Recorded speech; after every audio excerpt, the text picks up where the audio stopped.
வாழணுங்கிறதுக்காக வட்டிக்குள்ள போய்க்கிறாதீங்க. ஆடம்பரமா வாழணுங்கிறதுக்காக மாமனார்த்த பிச்சை கேட்காதீங்க. பிச்சை தானே, வெக்கம் இல்லையா? மாமியா மாப்பிளோட உம்மா முதலாவது மாப்பிள பாக்குறது கூட அவ வைத்துருவா. ஒரு செப்பொண்ணை தூக்கிட்டு போய் முதலாவது பாக்குற பொண்ணே இல்ல. இந்த ரோட்டால கார் வருமா? இந்த ஒழுங்கையால வாகனம் போகுமா? அப்ப ஒழுங்கையில இருக்கிற பொண்ணு எல்லாம் என்ன பிரம்மச்சாரியா வாழ்றையா? வசதி இல்லாத பொம்பளை எல்லாம் என்ன கல்யாணம் முடிக்காம மௌத்தாகிறயா? அவளுக்கு யோசனை வரல. இப்படியான மாமியாக்கெல்லாம் யோசனை வரல. நானும் ஒரு பொம்பளை தானே, நானும் கல்யாணம் முடிச்சு புள்ள பெத்தவ தானே, எந்த மகன் இந்த ஓட்டு வீட்லயா வாழ்றேன், எப்ப மேல கட்டுவீங்க, எப்ப ஸ்டெப் போடுங்க? மாமனார் நாளுக்கா மடிஞ்சு அவன்கிட்ட பிச்சை கட்டி இவன்கிட்ட பிச்சை கட்டி. வெக்கம் இல்லையா சகோதரர்கள்? ஆண்கள் ஆண்களா வாழணும்.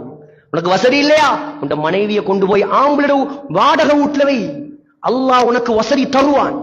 நீ ஆம்பளையா வாழு, பொம்பளையா வாழாத. நீ எவ்வளவு கவலையான விஷயங்கள் நடக்குது.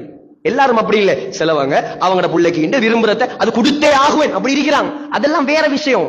ஆனா எனக்கு அப்படித்தான் இப்படித்தான் அந்த கார் தான். கிட்டத்துல ஒரு சம்பவம் படிப்பினை சொல்லத்தான் வேணும்.